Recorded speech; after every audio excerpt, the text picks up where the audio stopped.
Shakedown hike number 4 and volunteer day. Come along, we're glad you're joining us.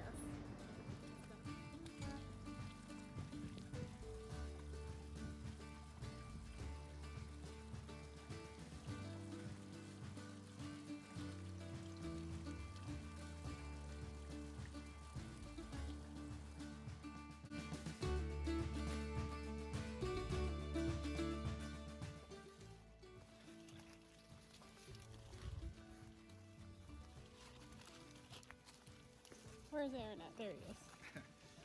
Coming. Welcome to Litter Cleanup Day. Yeah. Infinity Forest gives back.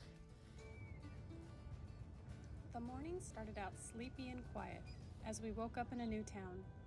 But do not be deceived by the calm. This community is strong and came out in full force for some good old-fashioned river cleanup with the Lower Nehalem Community Trust in partnership with Solve Oregon.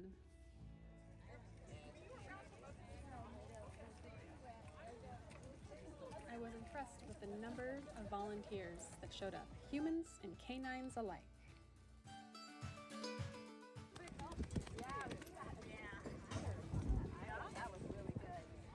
After some initial instructions and dividing of groups to cover different areas along the river, we were off.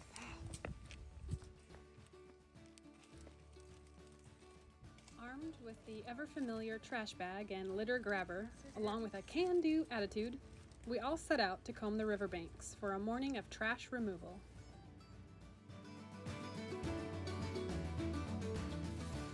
See? A beer bottle. Whoa. Dun, dun, do you see it? Let's go get it. Dun, dun, dun, dun,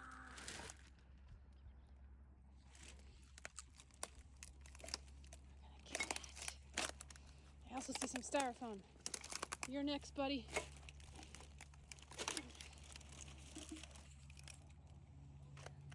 Oh, it's a bottle of some sort. You've spent your last night on the river. Yeah, in you go. Styrofoam.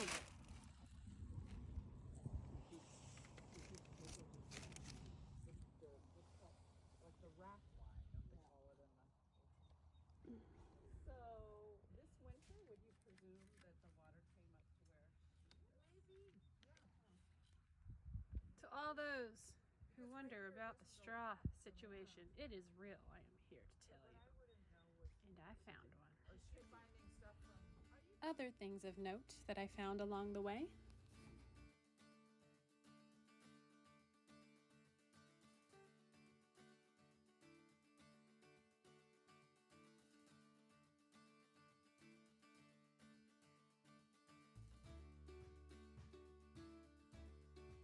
Now here is something new I learned that day. Treated wood is not a good thing to end up in rivers. And unfortunately, this river was full of it. Treated wood is just that, treated and infused with a chemical concoction that makes it last a long time for a building material, oftentimes with a fire retardant. But while these chemicals are useful when the wood is outside of the river for a building structure, it's no good soaking in a river, with those nasty chemicals leaching into the water system that fish and wildlife, and we drink. As groups made their way downstream, we'd leave small piles of the treated wood in full trash bags for the volunteer boats to come by and pick up and bring back to base camp for further sorting. This boat was my favorite with its flag.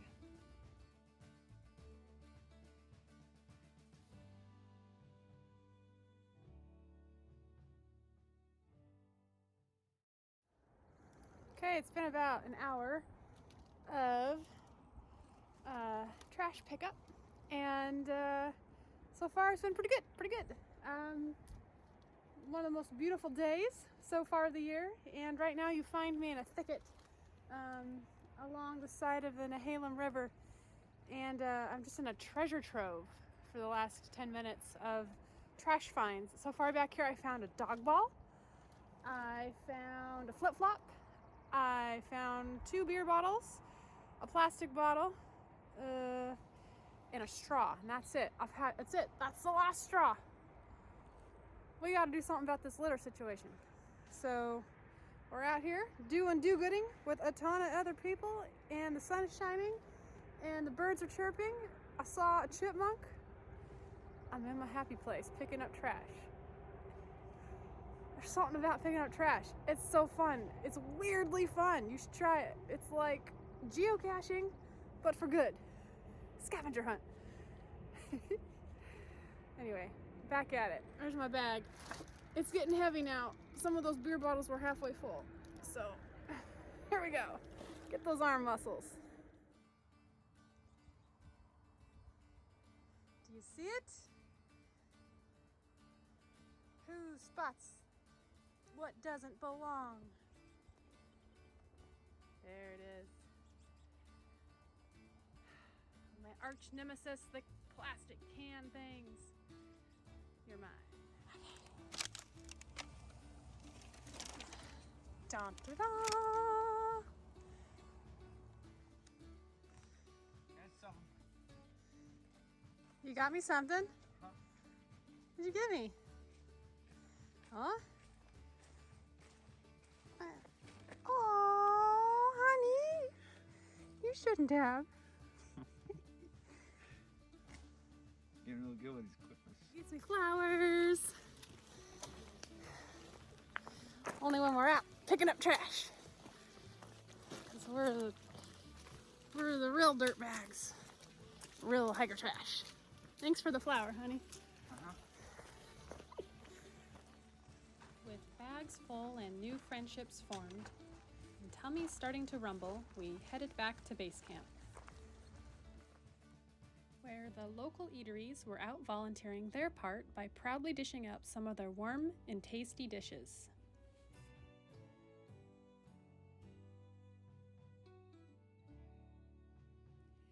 As we sat down to eat, I couldn't believe the work of the Phase 2 volunteer shift. Now, I've been to a few litter cleanup days, but never have I seen such attention to sorting and fully recycling. Check it out.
Alright, I am a dog person, but I mean, this is a problem. I'm not sure we should throw balls on the rivers anymore.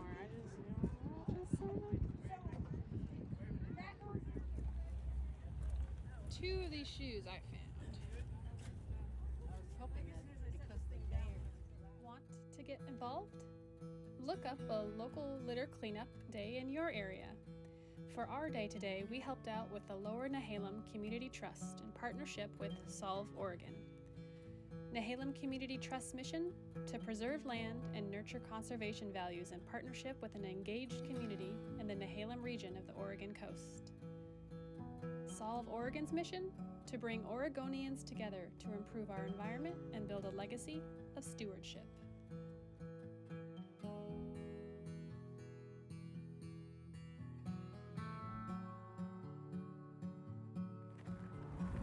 Just met Doug, who is the original instigator of this event 20 years ago, 1999, he said.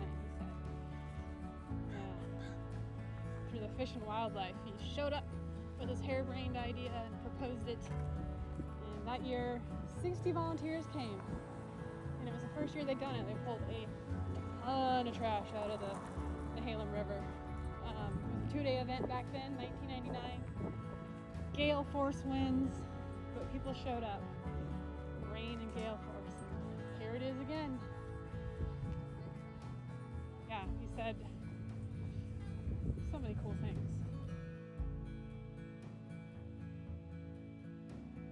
I could have stayed for hours talking with Doug, Barry, and Barb, and our other friends we made that day, Vivi and Carl and Judy, and the stories they shared, but a trail was calling my name, and it was time for me to commune with nature.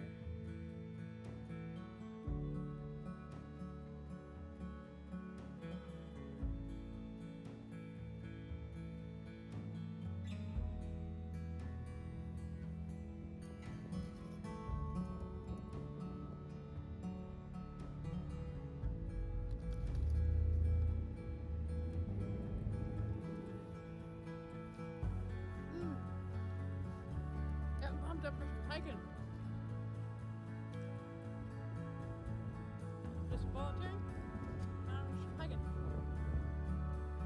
After I finish eating.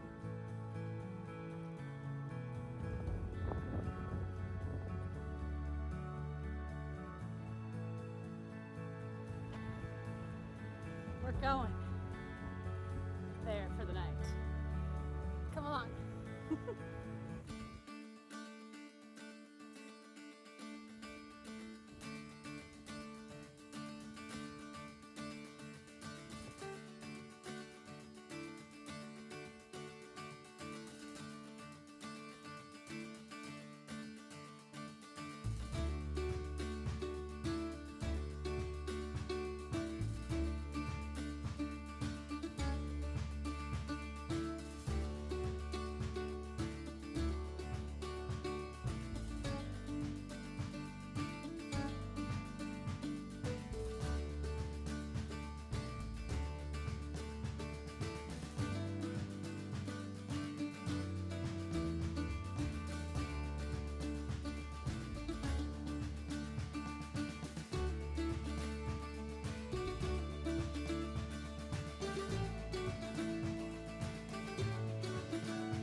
Well, okay, so it's about 3.5 miles into day one, and been enjoying the tough terrain here. Lots of elevation and huffing and puffing. And just been reflecting on that beautiful morning we spent in a new community we'd never been to before, doing some volunteer work with some river cleanup. I guess it was 28 miles total that, I don't know how many volunteers were there, covered in maybe 3 or 4 hours time. And just thinking about how beautiful that was. And some of the trash we found, if you've been following my channel for a while, you know, I like a good piece of trash. Well, I don't, but if it is there, I like to pick it up. So some of the cool finds we found today with my new friends we made. Here, I'll let them share.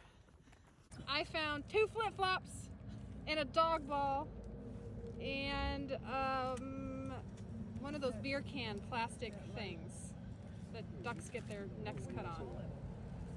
What'd you find, Barb? I found a dog frisbee intact. Dog frisbee intact. I found a bottomless cute yellow bucket. Aww. half a fishing pole. Half a fishing pole. You would have got the other half. What Oh, was yeah, your so best half a finds fishing of the pole. day? The plastic lantern. Don't get too run over. Plastic. I saw that. Like it was like yeah, a I saw light, that. like a light that would stick up out of the ground. And, I saw how you hung that yeah, on we the put it, treated we stood wood. it up, so Yeah, just for fun. I found Thanks for coming over, by the way. absolutely. giant horse dish, A horse dish. horse bucket, Okay. couple fishing poles, a Pooh Bear, stuffed Pooh Bear. Oh. That was easier than usual. I found a fuel canister. Oh, It's been 4 years. yeah. Good job. Go team. I kind of think the last one didn't happen because of COVID, I think. Yeah, really enjoyed doing that. It's like, this last couple of weeks, there's a lot of heavy stuff going on in the world, and my heart holds all of that deeply. But the reason why I volunteer, and I've always volunteered, and especially now, is that I just truly believe that there's way more good in this world than there is bad. Just doesn't get the airtime on TV. Until now, that is. And anyway, so yeah, there's just a lot of good people doing good things, and it's nice to be around that and see that and be a part of that. So yeah, that river cleanup reminds me of my mindset reminder of the week, which is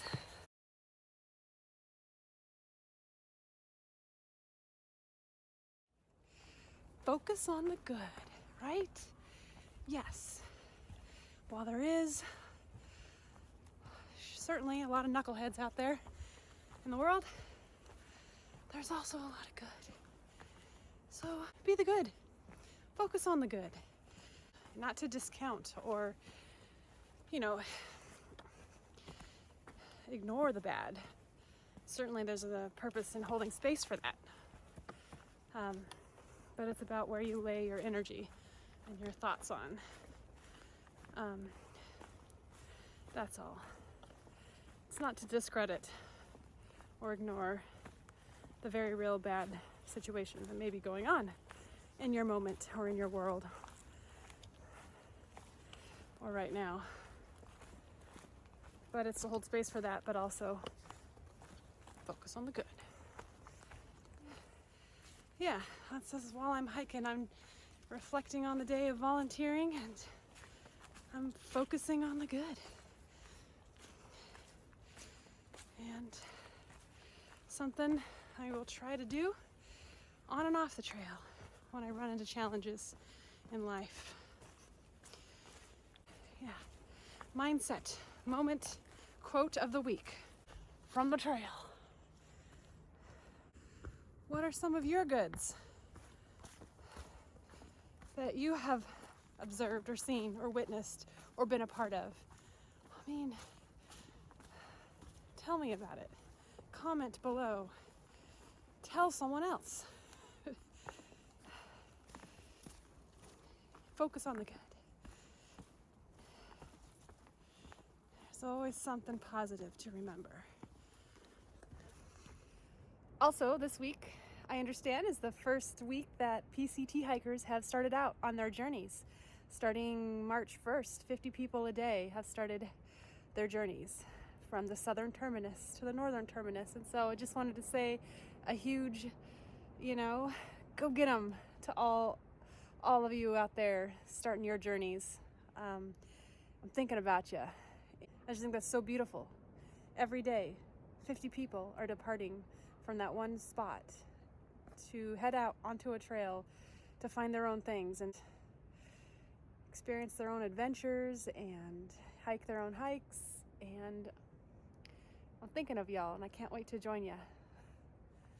Anyway, goal today is probably hike another 3 miles.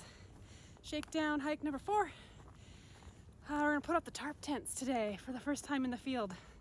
We did it once at the park when we first got them in. And tonight we're actually gonna do it. And yeah, that's about it. Just keep flushing out the gear, seeing what works, what doesn't work. Anyway, I'll see you at the campsite.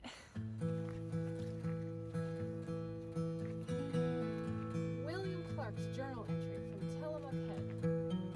I beheld the grandest and most pleasing prospect which my eyes ever surveyed.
Picnic table. We're gonna live up tonight. This isn't roughing it at all.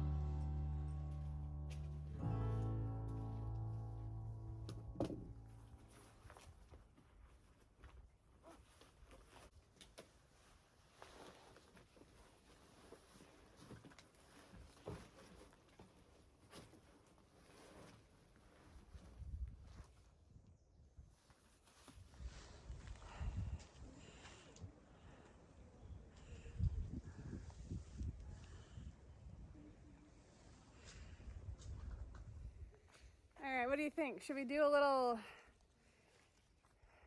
campsite setup time-lapse challenge? All right. I'll set my campsite up.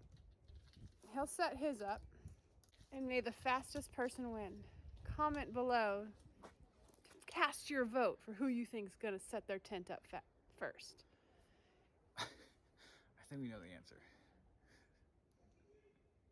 It's going down. I got this. I've been practicing. He doesn't know, but after work, I've been practicing. Okay. Yeah. Yeah, so comment below. Look at all those comments for Aaron. Ye of little faith. You watch. You watch.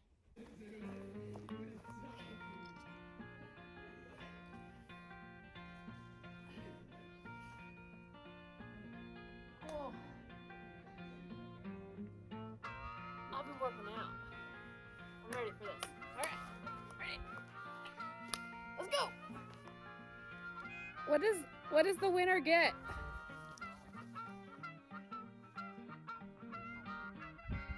The winner gets.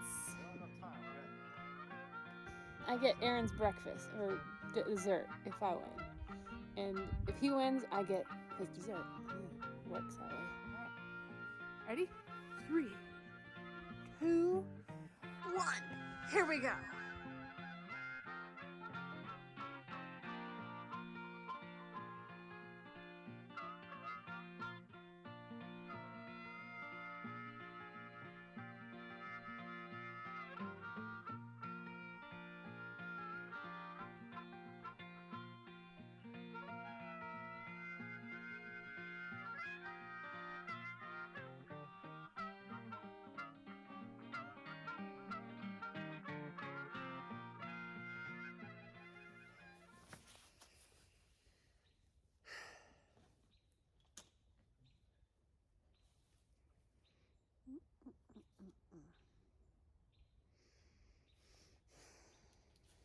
Rats. For all those who are curious, it took me a grand total of 22 minutes and 25 seconds. That's not going to hold up in those rainy days on the PCT. Stay tuned.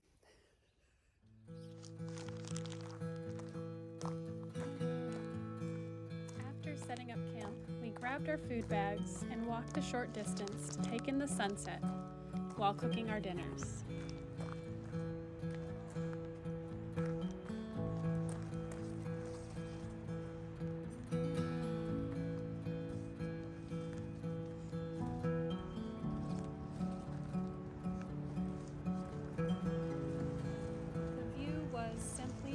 Mesmerizing. We stared out at an endless ocean and an abandoned lighthouse who had stood on rock for 141 years, facing perilous waters since 1881. As our water boiled, we reflected on the day's adventures.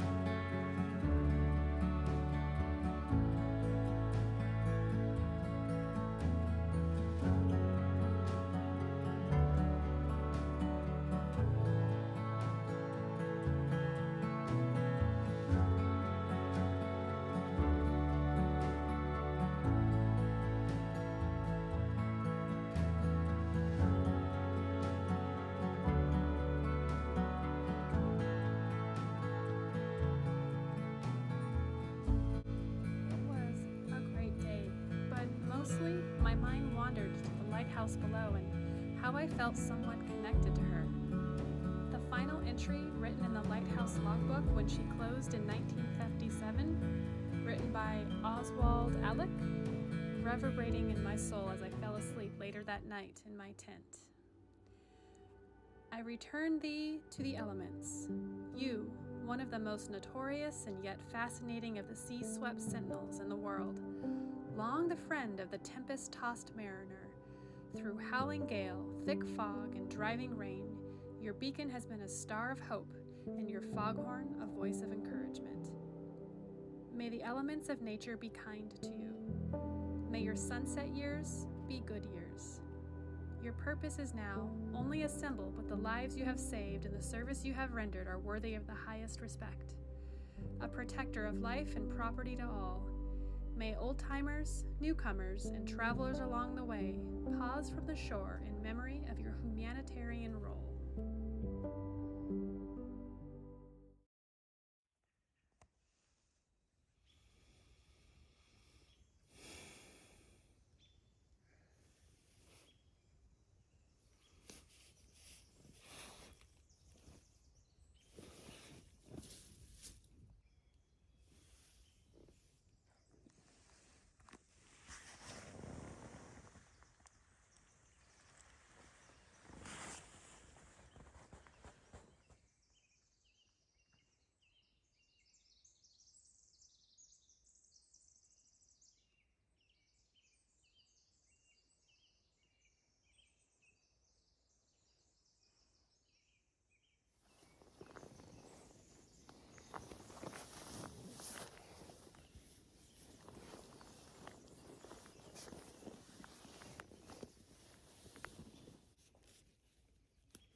Good morning! Last night was much improved from the last Shakedown hike. I stayed very warm. My thermometer thing says it's a little bit under 40 degrees. It's about 8:30. We woke up about a half hour ago, and it was a great night. And this morning, the symphony of birds was just delightful. It was like, it started off with the conductor, which was the owl, a solo owl, and he just made this long hoot. 3 of them separately, like far apart in time, and it woke me up, and I was listening for it. And then he obviously went to bed, and then the rest of the forest woke up. You know, you had this bird section over here and that bird section over there, and they all played their part. And it was beautiful. So just having coffee right now before we strike camp and hike into town, because it's a town day. Because every day is a town day when you do shakedown hikes. So let's see what Aaron's doing in his tent next door.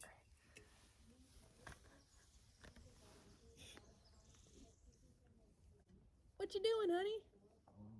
Drinking my coffee. Drinking my coffee and getting things starting to pack up.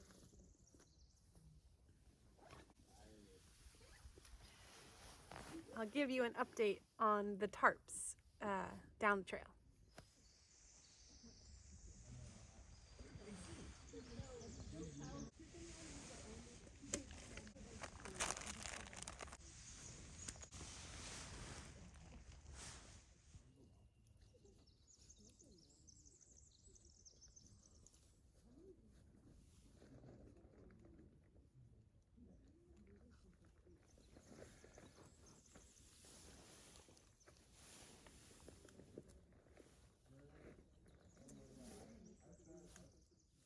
And now it's time for some gear, share, and tell. As requested, this one's for you, Nick. Today we'll go over the big 4, followed by what I'm calling the random 8, which is basically just 8 random gear items I've chosen to highlight for your consideration today. So aside from the big 4 and the random 8, stay tuned for future videos where we'll go over our clothing we're wearing, what technology we're planning to bring along, and what's in our food bags. Okay, the big 4 is your pack, your shelter, and your sleeping system, which consists of your sleeping bag and sleeping pad. I'll give brief descriptions, but for those gearheads out there, I'll be sure to provide a link in the description box below should you want to do more research.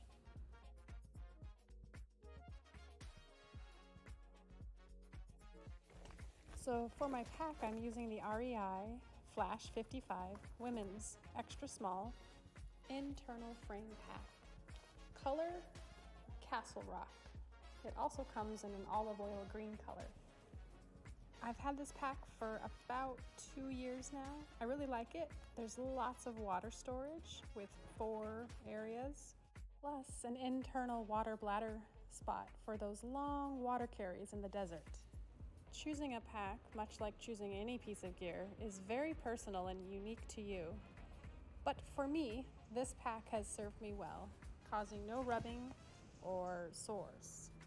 I am currently learning how to pack it without overfilling it. It will keep me ultra light instead of packing the kitchen sink. Aaron is going with the Mountain Laurel Designs Profit, the frameless pack. Really great for ultralight hikers.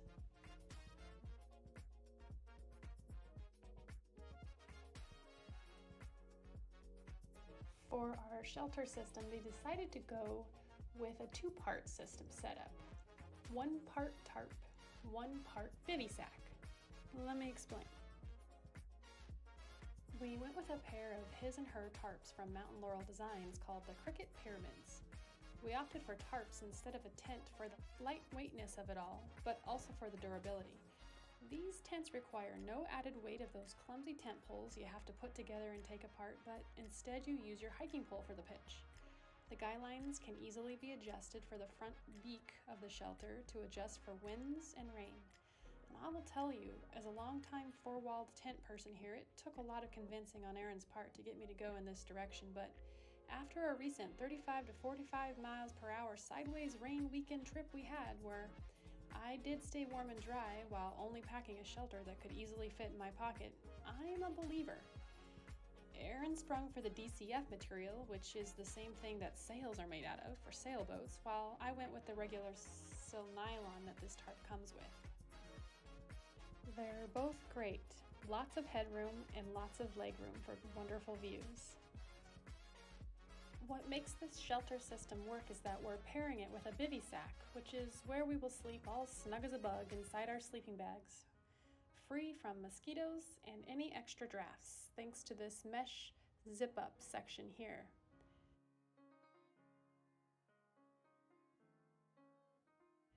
We plan to use the bristlecone bivy from Katabatic Gear for the majority of our trip, with a sturdier winter bivy sack for the colder sections of the trail.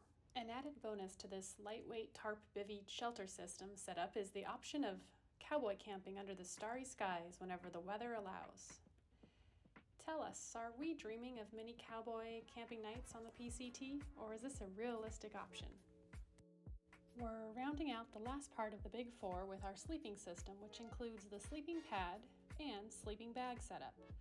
Like all things warmth and comfort related for gear, it's about layers, so to explain my sleep system, I'll go in order of the layers. First, you've got the ground. I guess I won't be bringing that with me, it'll just be there every night. A new, beautiful patch of dirt. Next layer is a ground cloth. We've been using just a simple, clear plastic from the local hardware store. It's working pretty good. On top of that is my foldable thermarest, Z-Lite.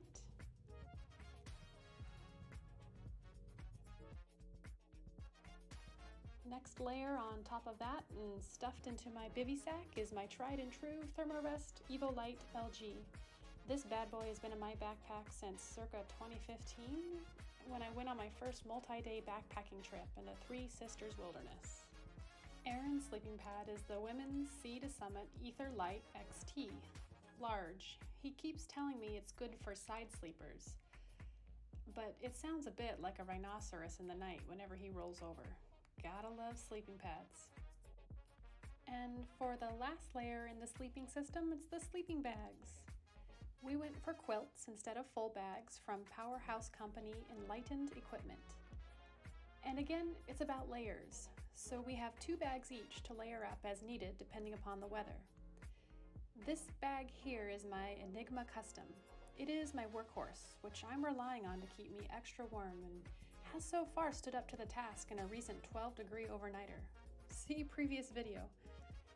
With a sewn-in footbox at the bottom to keep my toesies extra warm, it is a down quilt with 950 fill, rated for 20 degrees Fahrenheit.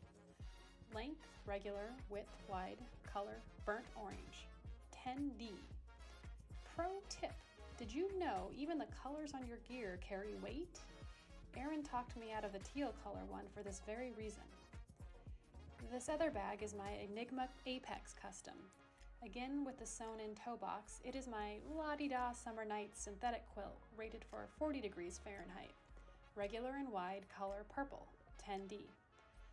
Layered together, these two give me a sleep system rated for minus 10 degrees Fahrenheit, for which I've already used on a couple of Shakedown hikes. And there you have it, our Big Four reveal. Remember to stay tuned to the very end of the video, where I'll reveal the random 8.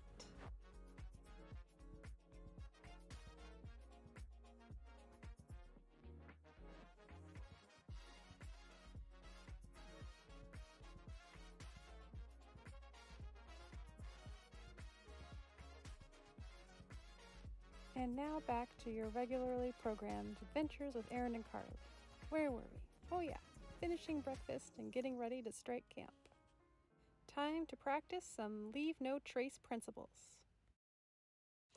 Which is Double check your sight. Did I leave anything behind? Let's see. Does something... I'm looking for tiny things. Did I get everything? Did I get all my tent stakes? Yeah, looks good. What is my vitamin bag doing there? Good thing I practiced leave no trace principle. Okay, this will go in my pack.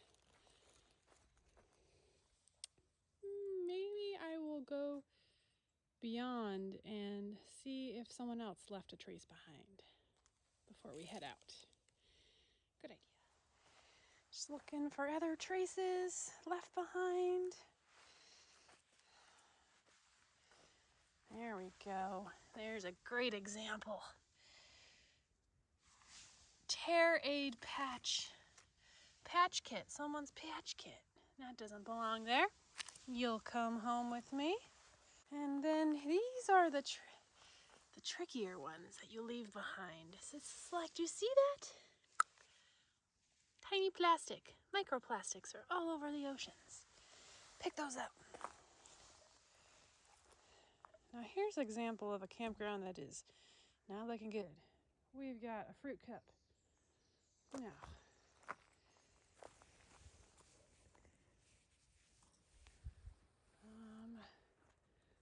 the plastic lid to the fruit cup. Okay. A couple of rubber bands and some styrofoam. Okay.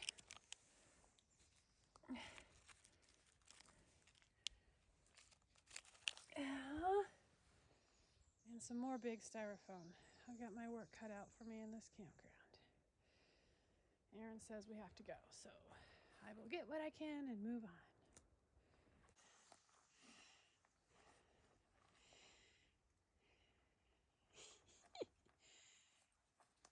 Almost looks like maybe an animal got into it, but someone left behind a ramen noodle cup, and then the animal tore it all apart. Because I just can't imagine someone just like confetti throwing, ripping up their ramen noodle cup, tossing it into the wilderness. Pack it out, others. Trash. The 8th leave no trace principle. Nicely done. Leaving it better than when we found it.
Well, good morning. It's day 2.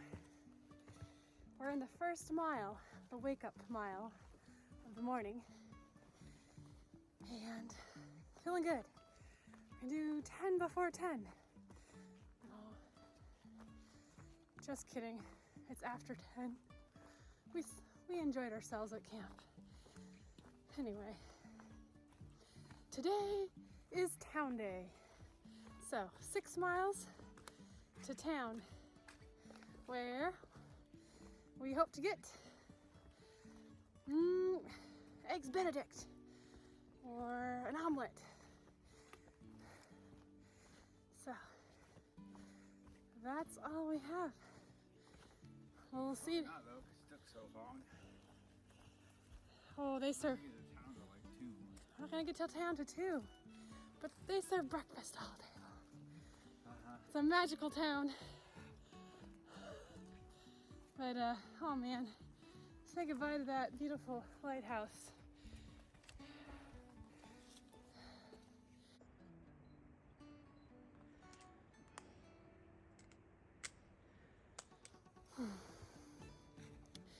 That was pretty special last night.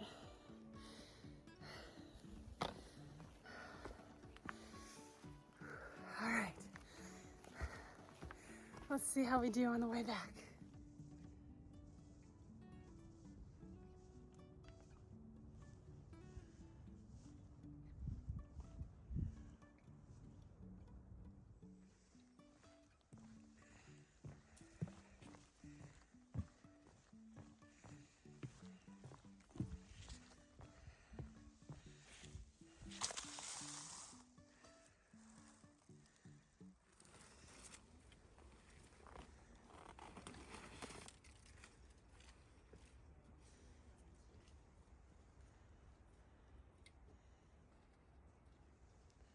I made that look so easy.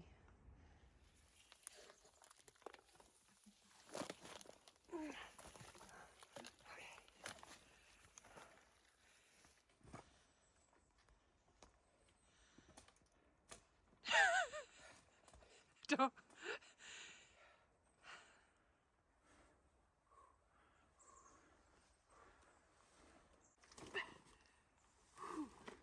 Okay. Got this. I don't know if I have this. I mean, I don't think these are helpful, so.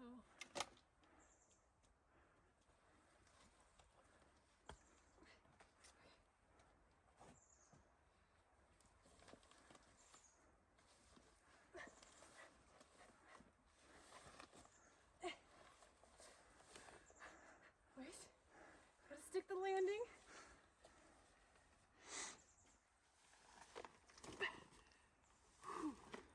Okay.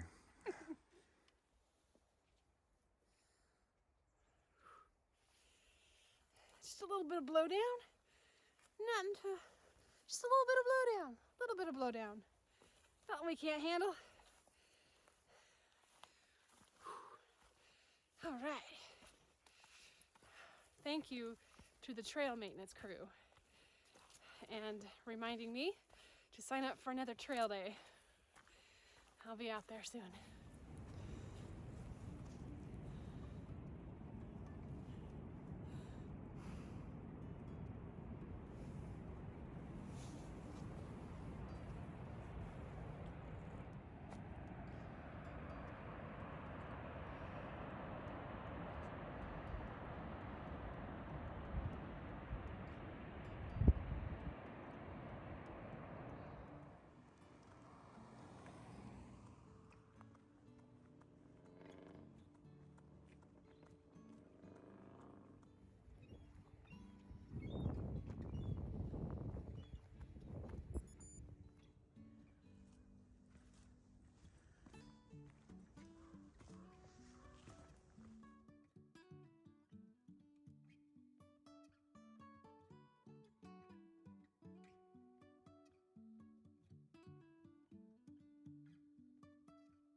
To be honest, town day training has become my favorite part of the PCT training. I take it very seriously. After brunch, it was time to drop off our trash we found on trail, and we had time to hit up a local museum. The Tillamook Cheese Factory. We followed the cow animal footprints inside, where we learned about sustainable farming from a farmer-owned dairy co-op.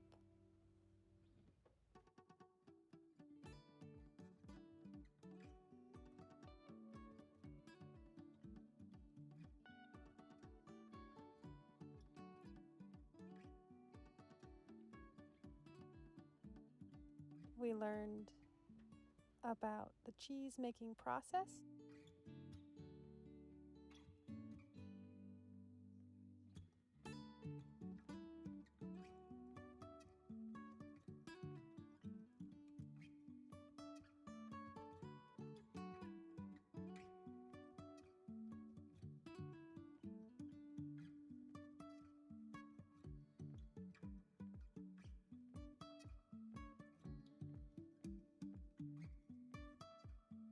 We learned some trivia.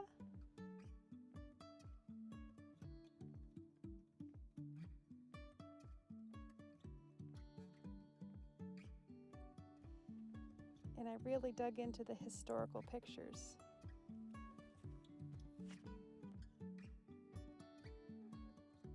How now, brown cow? We learned all about the cheese making process. It's very impressive. Brown chicken, brown cow. Now we're gonna have some free sample of smoked black pepper and drive home because that was a weekend and a half. And the only way to end that is with a bunch of cheese curds in the car. So, thanks for joining us on this one. We're always doing something different and weird. If you want to follow along, you know what to do. We're glad you joined us for this episode of Adventures with Aaron and Carly as we continued our preparations for our dream of a long distance through hike one day,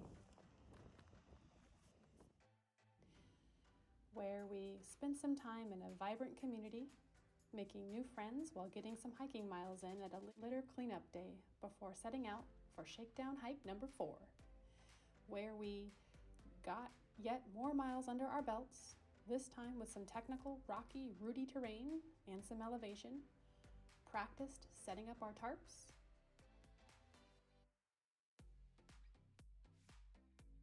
took in a stunning sunset atop a coastal cliff where we watched an abandoned lighthouse enjoying her sunset years of retirement.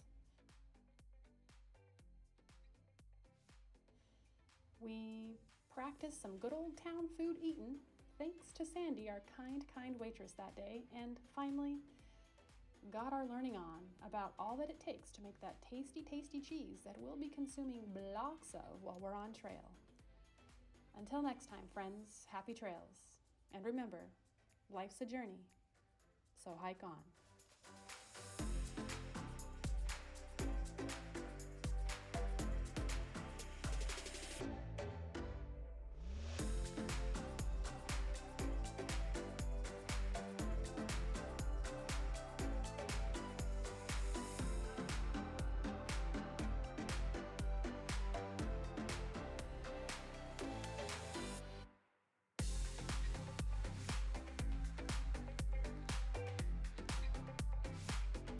How many switchbacks are there?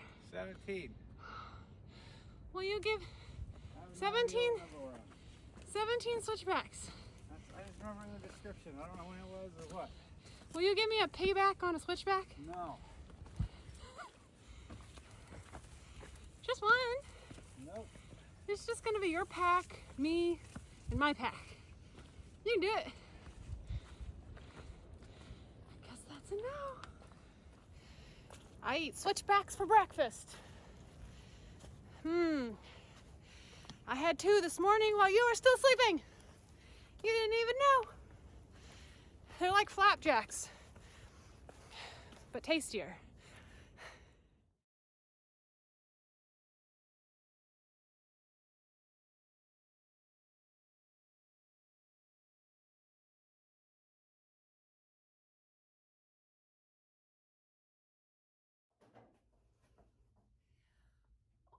What are you guys still doing here? That's it. That was one long weekend. Oh, that's right. You're still here for the bonus gear info, the random 8. That's right. These are the hidden gems that I've discovered along the way that may not be as well talked about in other gear review videos. Okay, without further ado, here are my random 8 in no random order. The Silver Shadow Sun Umbrella. Apparently, this is a thing in the Southern California desert. We plan to get up early to get many of our hiking miles in before the heat of the day, but let's face it, there's no out hiking the sun completely. Therefore, we will be bringing a pair of these for the first 700 miles by 6 Moon Designs. We're not messing around when it comes to sun protection, so the next item on this list is another sun protector, something really cool and I've never heard of before and now wonder how I got by without them for so long. Check them out, sun gloves. Any sort of skin protection against the sun is highly recommended for any sort of prolonged outdoor activities, and we're gearing up for it. I'm currently laying awake at night pondering if a sun mask exists. These gloves are pretty slick with wide open fingers and palms. Now, here is something that will forever change my world when arriving exhausted at camp every night. This little guy from Flextail Gear blows up your air mattress for you. Enough said. Sold. Fingers crossed it holds up over the miles. Stay tuned. Now something for the food category.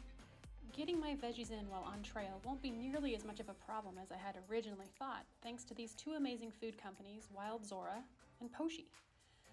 Wild Zora is a product I've been using for a year or so now when I began my paleo whole food eating journey in my real life. Made with whole foods, clean ingredients, and packed with lots of veggies. There are multiple meal options to choose from. Halfway around Mount Rainier here last summer, the protein-packed chicken meal really picked me up when I craved those veggies you just can't get while in the back country. Speaking of veggies, another way I sneak them into my trail diet is with these delicious steamed and marinated pouches of French beans and cauliflowers from amazing company Poshi. They also have an asparagus option and an artichoke pouch as well. They make excellent appetizers at camp while I'm waiting for my dinner to cook. So much yum! Thank you, Poshi. And what will I be using to eat all this food with? Ma Eatin' spoon, of course. This spoon goes back to when Erin and I were first dating. While some girls get flowers or candy when they are being wooed by their special someones, Erin saw right to my heart and got me this titanium long-handled spoon, which is just great for getting deep into those freeze-dried backpacker meals, or reaching to the last bit of tasty almond butter at the bottom of the jar. And don't worry, I'll definitely be sure to pack my appetite on this trip. That's a one-of-a-kind gear item right there, folks. Okay, this one is a big ticket item, but I like it so much it definitely goes on my random 8 list. My smartwatch from Coros. I've been in the market for a new smartwatch. I'm a very big runner, biker. So something that's on my wrist that keeps track of my mileage, all those good things. This one's gonna be great because it has GPS. It's the Coros Apex 42 millimeter screen. And why I'm super excited about this one is the battery life. You don't have to charge it every day. Gone are my backpacking days or bike packing days of having low juice on the watch. This will go for many days, apparently, in full GPS mode. So, unboxing day. And we'll see what I think. It takes me a long time to get used to the interface and have ease of use with these sort of things. It takes me a long time. I just figured out my last watch, which I've had for a couple years. Try something new, especially if it gives me better battery life. I'll check back in on this and let you know what I think. This just in, I've had this watch since December and put it to the test. I love it. I don't know how I managed without it. It goes for weeks without needing a charge. Updates directly to my Strava account and gives tons of great data on sleep, exertion effort, training load, heart rate, elevation, and so much more. Erin got one too, and we love to compare our data all the time. We're nerds. Then lastly, because I'm a voracious reader, bookworm type, I'm rounding out my random 8 gear list with not one, but 2 books because I love them both. Now, I won't be taking the actual books with me on the trail, but the words of wisdom and deeply inspirational stories shared from within their pages and now baked forever into my soul will be carried with me all along the hike. The first one is called PCT Trials by prior PCT hikers Zach Badger Davis and Carly Moree. An excellent read on how to handle the mental aspect of the thru hike.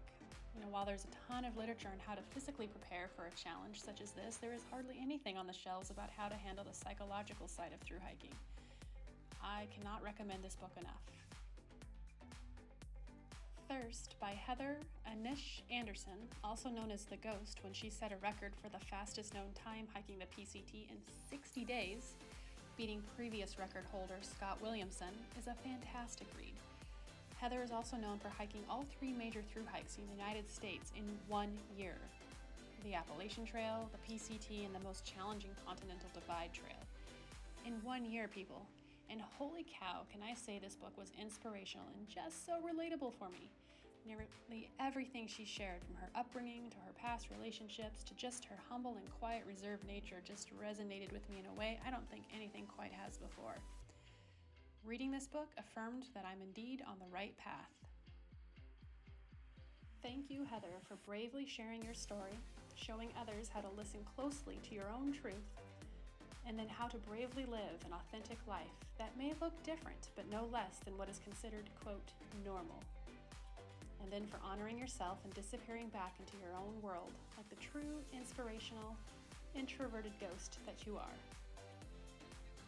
Both of these books were fantastic, but don't just take my word for it. Bury your nose in these books today and see for yourself. Links to these books and all other mentioned gear today are in the description box below. Happy reading and happy trails, friends.